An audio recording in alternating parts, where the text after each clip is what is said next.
If you're like a lot of people, you may be worried about what CBD tastes like, so much so that you may be scared to try it.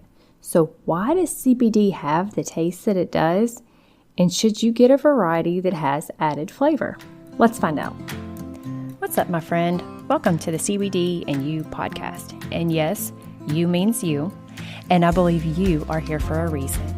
I'm Lori, a Christian, a wife, a mama, and a midwife. And to put a little icing on the cake, my husband and I own a hemp farm in Tennessee. Girlfriend, I see it in your eyes, and I feel it in the messages you send me.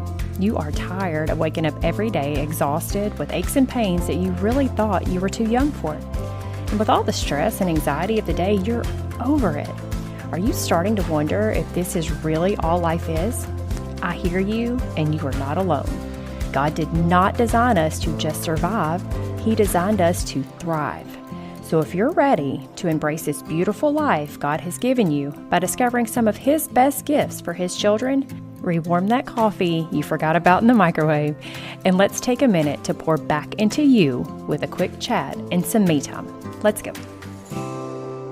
Thanks so much for joining me today. This episode is going to be short and sweet because it's kind of straight to the point.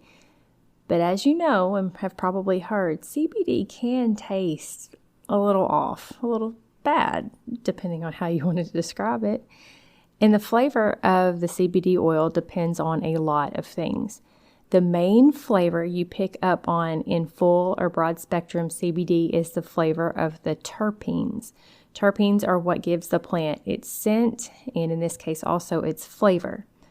Since many describe hemp as smelling a little skunky, for lack of a better term, that tells you that it might not be the most scrumptious thing that you've ever tasted.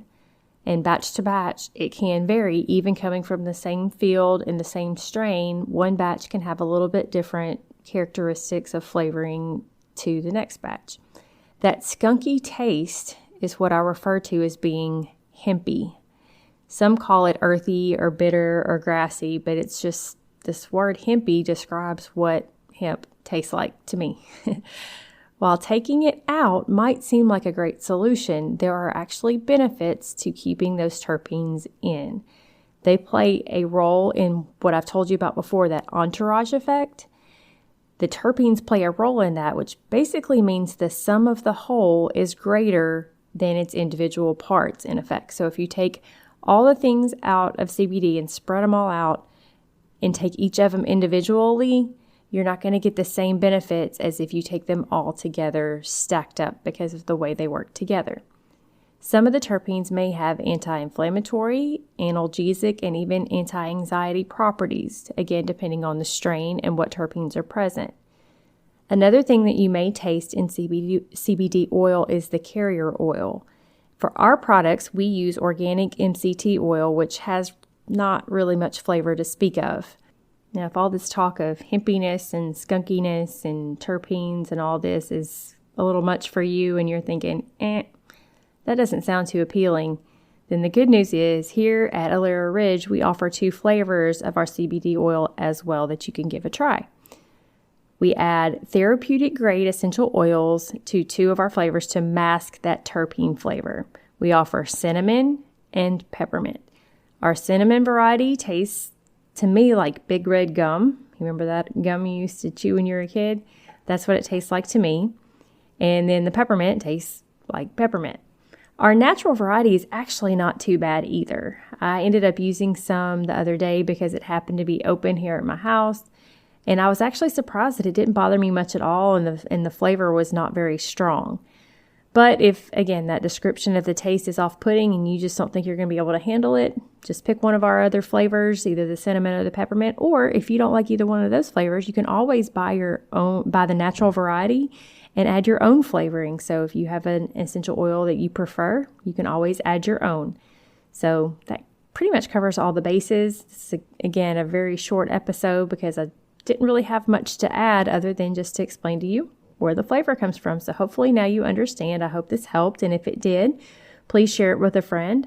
If you have an idea for a future show, please head to the link down in the show notes for the SpeakPipe link at speakpipe.com and leave me a voicemail at speakpipe.com/CBD and you. Leave me a voicemail there so I can be sure to cover the topics that you're curious about in a future episode. Also, don't forget to take advantage of that one-time offer down in the description for our new customers. When you use that link down there, it'll automatically add the code to your cart and you'll be good to go to get 20% off of anything that you want from our store. I can't wait to talk to you again next week. Y'all have a great day. Whoa, wait, stop. I need your help. Before you take off, if this podcast has blessed you in any way, or if you learned something, could you take 1 minute and leave me a written review over on Apple Podcasts? That's the absolute best way you can thank me. I love hearing how what I've learned on my journey has helped you on yours.